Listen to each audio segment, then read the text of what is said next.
Bom dia e Deus abençoe a todos nós. Usufruindo deste privilégio da vida, usufruindo deste privilégio da luz que a palavra do Senhor promove nos nossos corações, pedimos ao Senhor para nos iluminar em mais esta oportunidade e que vós todos que amam a luz sejam mais esclarecidos um pouquinho nestes minutos aos quais Deus nos permite falar. E agradecemos a Deus pela vida de cada um, de cada uma, que param para ouvir ou dão atenção, que às vezes nem precisa de parar, mas estão trabalhando, fazendo alguma coisa e dando atenção ao que estão ouvindo. Então nós queremos comentar um pouquinho sobre o privilégio que Deus nos deu de alcançarmos a luz, sairmos das trevas. Então nós podemos hoje dizer com sinceridade de coração: saímos das trevas. Ou podemos tirar o saímos e colocar: Deus nos tirou das trevas. Porque o homem por si só nada pode fazer. Nós precisamos de Deus para tudo aquilo que nós desejamos e precisamos fazer.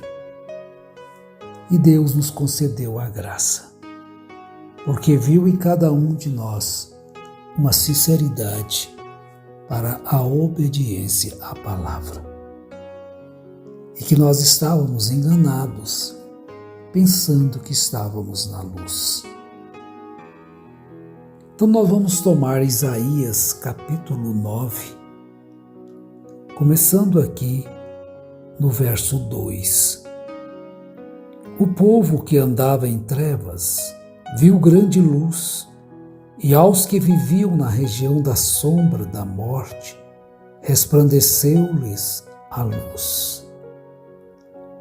Olha, meus irmãos, é um grande privilégio amar a Bíblia, porque nós encontramos que a Bíblia tem sido combatida por aqueles que deveriam amá-la, mas eles dizem que a amam, mas não obedecem à Bíblia. E nós estamos procurando, como Jesus disse para aquela samaritana, que não é nem em Jerusalém, nem no monte em Samaria, mas Deus procura aqueles que o adoram em espírito e em verdade. E quando nós nos dispusemos, quando vocês dispuseram a sair do conforto, do bem-estar, do companheirismo em torno de algo que deixou a Bíblia de lado para seguir homens, Deus nos honrou e trouxe-nos para a luz. Então nós estávamos em trevas, pensando que estávamos na luz. Assim como os apóstolos, os discípulos, e muitos resolveram permanecer nas trevas e não aceitaram a luz, que é Cristo. Ele é a verdadeira luz que alumia todo homem. É muito fácil de você compreender isso. Não existe uma segunda luz. Não existe um outro sacrifício. O sacrifício dele foi perfeito e suficiente para redimir, para curar, para salvar todos aqueles que dele se aproximam com um coração contrito e penitente. e abraça essa luz que é a palavra trazida, o Evangelho de Cristo para nós. E esta profecia de Isaías, Jesus estava cumprindo-a. Você encontra em Mateus capítulo 4. Ele diz assim, a partir do verso 12: Ouvindo, porém, Jesus que João fora preso, retirou-se para a Galileia e, deixando Nazaré, foi morar em Cafarnaum, situada à beira-mar, nos confins de Zebulon e Naftali, para que se cumprisse o que fora dito por intermédio do profeta Isaías. Versículo 1 do capítulo 9. Mas para a terra que estava aflita, não continuará a obscuridade. Deus, nos primeiros tempos, tornou desprezível a terra de Zebulon e a terra de Naftali, mas nos últimos tornará glorioso o caminho do mar, além do Jordão, Galileia dos gentios. Ali estava se cumprindo esta escritura em Jesus. O povo que jazia em trevas viu grande luz, e aos que viviam na região e sombra da morte resplandeceu-lhes a luz. Oh, que coisa maravilhosa é poder hoje caminhar na luz do Evangelho. Daí por diante passou Jesus a pregar e a dizer: arrependei-vos, porque está próximo o reino dos céus. Que coisa!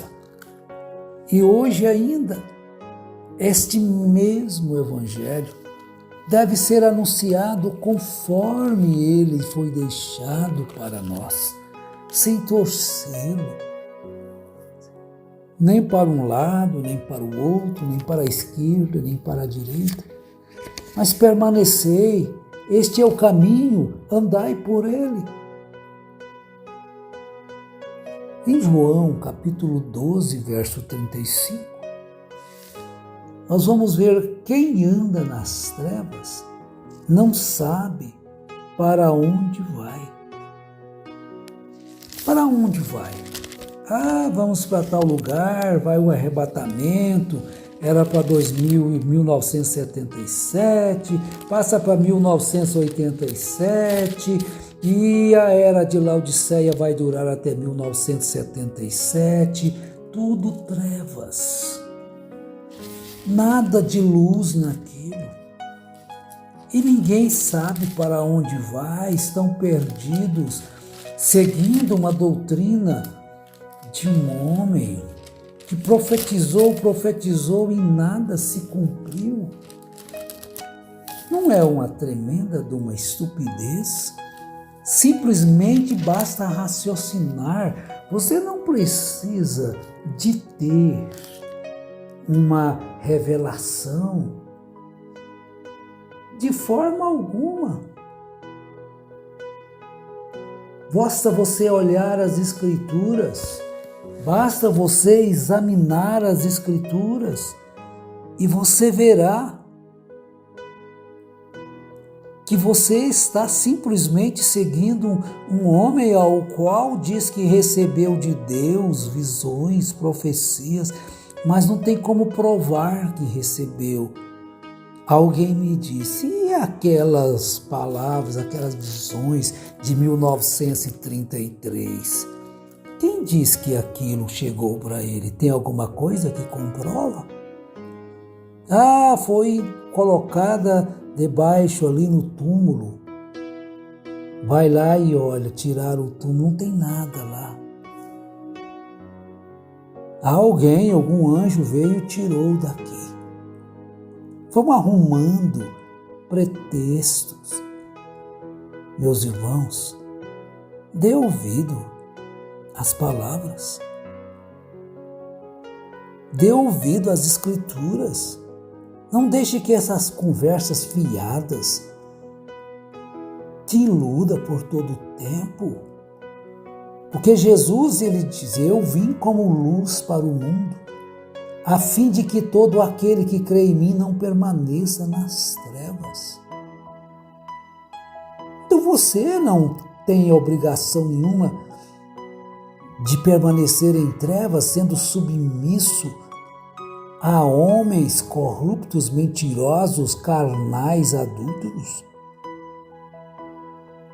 Você deve sim ser submisso à palavra, em obediência à palavra, porque é na palavra que você alcança a vida. É na palavra que você alcança a salvação. Você não vai alcançar a salvação fora desta palavra gloriosa. De forma alguma. Então veja aqui em João capítulo 12. Jesus dizendo no verso 32 a seguir: e eu, quando for levantado da terra, atrairei todos a mim mesmo. Isto dizia, significando de que gênero de morte estava para morrer. Replicou-lhe, pois, a multidão: nós temos ouvido da lei que o Cristo permanece para sempre. E como dizes tu ser necessário que o Filho do Homem seja levantado? Quem é esse Filho do Homem? Respondeu-lhe Jesus: andai por um pouco a luz está convosco. Andai enquanto tendes a luz, para que as trevas não vos apanhem. E quem anda nas trevas não sabe para onde vai. Enquanto tendes a luz, credes na luz, para que vos torneis filhos da luz. Olha, como você pode pensar que é a luz do mundo se ignora o que as Escrituras diz para nós e prefere ficar com a revelação extra? Que revelação é essa? Um anjo trazendo revelação ou ensinando ele a plagiar as coisas de outros profetas que levantaram, dizendo ser profetas, dizendo ser Elias, e aquilo vai trazendo cópias e mais cópias, cópias e mais cópias, e as pessoas vão sendo iludidas. Mas graças a Deus, que a sua graça nos tirou das trevas religiosas, do engano religioso, e trouxe-nos de volta à palavra. E por esta palavra nós vamos permanecer, e por esta palavra nós vamos seguir adiante até o último momento. Isto mesmo, o momento de cada um chega. Jesus voltará quando? Não se preocupe com a volta de Jesus. Olha as parábolas do servo vigilante, das virgens prudentes e das loucas, a parábola do homem prudente e do imprudente. Edifique a sua fé na palavra e você não terá temor, você não tem medo de ir para o inferno. Você não segue a Cristo para receber apenas benefício aqui na terra, mas você já tem recebido o benefício da paz interior, a certeza da vida eterna pela fé. Pela fé eu vejo a glória de Jesus, meu Salvador. Pela fé eu vivo no reino do Filho de Deus. E pela fé você tem vencido o pecado. Pela fé você não é mais escravo do pecado, mas agora você serve a luz. Você agora é mensageiro da luz, da verdade, da imparcialidade, da justiça. Não mais da injustiça, não mais da imoralidade, não mais das palavras descaridosas, a transgressão da palavra. Porque Deus tem estado agora vivendo em seu coração, na sua vida. E agora o que é que Ele nos tem tornado? Vós, porém, agora sois raça eleita, sacerdócio real, nação santa, povo de propriedade exclusiva de Deus, não de um líder corrompido que quer a fama para si, glória para si. Vocês agora, povo de propriedade exclusiva de Deus, a fim de proclamardes as virtudes daquele que vos chamou das trevas para a sua maravilhosa luz. Vós sim, que antes não erais povo, mas agora sois povo de Deus, que não tinhais alcançado misericórdia, mas agora alcançastes misericórdia. Dê glória a Deus por esta grande misericórdia que nos alcançou e iluminou o nosso coração para compreender a verdade das Escrituras. E agora podemos dizer, no que é verdadeiro, de fato, nós estamos, isto é, em Cristo, em Sua palavra, e por ela vamos permanecer. Que Deus, na Sua infinita graça que tem manifestado a nós, seja vossa força, não só hoje, mas sempre, da criança ao ancião, que Ele possa curar aquele que está doente neste momento. Creia na cura, porque a palavra que você está dando atenção a ela, ela te cura. Pela fé, tome posse da sua vitória, em nome do Senhor Jesus Cristo. Amém.